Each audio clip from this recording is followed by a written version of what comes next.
পৃথিবীর ইতিহাসে কিছু কিছু মানুষ জন্মায় যাদের জীবন হয়ে ওঠে এক চলন্ত মহাগ্রন্থ। তাদের উপস্থিতি শুধু একটা ধর্ম বা সমাজ নয়, পুরো মানব জাতির ভাবনাকে পাল্টে দেয়। শ্রী চৈতন্য মহাপ্রভু ছিলেন তেমনই একজন, কিন্তু আজও একটি প্রশ্ন ইতিহাসকে তাড়া করে বেড়াচ্ছে। তিনি কোথায় গিয়েছিলেন? মৃত্যুবরণ করেছিলেন নাকি ঈশ্বরের সঙ্গে লীন হয়ে গিয়েছিলেন চিরন্তরে? নমস্কার, আমি পরমেশ্বর গড়াই, আপনারা দেখছেন PG toon world official YouTube channel. আজকের এই ভিডিওতে আমরা আলোচনা করব শ্রী চৈতন্যদেব শেষ পর্যন্ত কোথায় গেলেন। এক কথায় তার মৃত্যু রহস্য আজ আমরা এই ভিডিওতে উন্মোচন করতে চলেছি। তাই আপনারা ভিডিওটি শেষ পর্যন্ত না টেনে দেখুন। ভিডিওটি ভালো লাগলে লাইক, কমেন্ট ও শেয়ার করুন। চলুন তাহলে ভিডিওটি শুরু। চৈতন্য মহাপ্রভু 1486 খ্রিস্টাব্দে পশ্চিমবঙ্গের নবদ্বীপ জেলায় জন্মগ্রহণ করেন। সেই সময় তার নাম ছিল বিশ্বম্ভর মিত্র।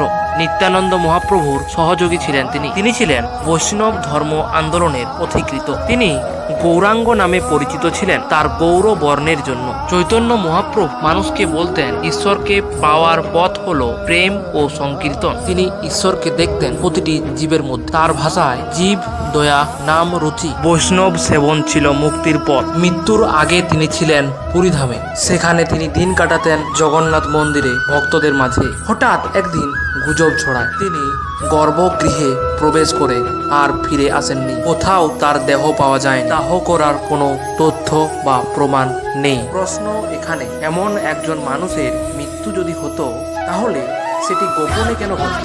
তার দেহ কোথায় গেল? কেনই বা তার শিষ্য নিত্যানন্দ অদ্বৈতাচার্য কিছু বলেননি? আসুন আমরা তাত্ত্বিক বিশ্লেষণ করে দেখি। প্রথমেই আমরা তুলে ধরতে চাই কিছু আধ্যাত্মিক ব্যাখ্যা। ভক্তদের মতে তিনি কৃষ্ণের অবতার ছিলেন। তিনি দেহত্যাগ করেননি, বরং ঈশ্বরের সঙ্গে মিলিত হয়ে গিয়েছিলেন। জগন্নাথের মূর্তির মধ্যে বিলীন হয়ে যান, এক অলৌকিক অভিজ্ঞতা। এবার আমরা দেখব বাস্তববাদী ব্যাখ্যা।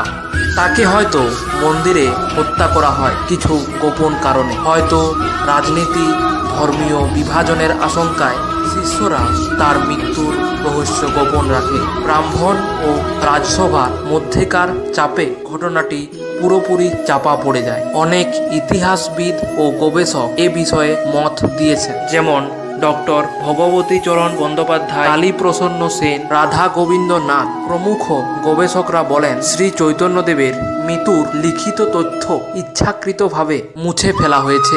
গৌড়ীয় বৈষ্ণব ধর্মীয় প্রতিষ্ঠানে এই তথ্য বিতর্কিত ও গোপন। আমার ব্যক্তিগত মত, এই মানুষটি হয়তো দীর্ঘদিন দেহে ছিলেন না, কিন্তু তার প্রভাব, তার শিক্ষা আজও জীবন। মৃত্যুর থেকেও বড় হয়ে উঠেছে তার চিন্তা। তাই চৈতন্য মহাপ্রভু হারিয়ে যাননি, তিনি ছড়িয়ে গিয়েছেন প্রতিটি ভক্তের হৃদয়ে। তুমি কি মনে করো, তিনি কি সত্যিই মারা গিয়েছিলেন নাকি ঈশ্বরের সঙ্গে মিলে গিয়েছিলেন অনন্তের পথে? তোমার মূল্যবান মতামত কমেন্টে জানাও। আর এমনই গভীর ইতিহাস জানতে সাবস্ক্রাইব করো আমাদের channel PG toon world official YouTube channel.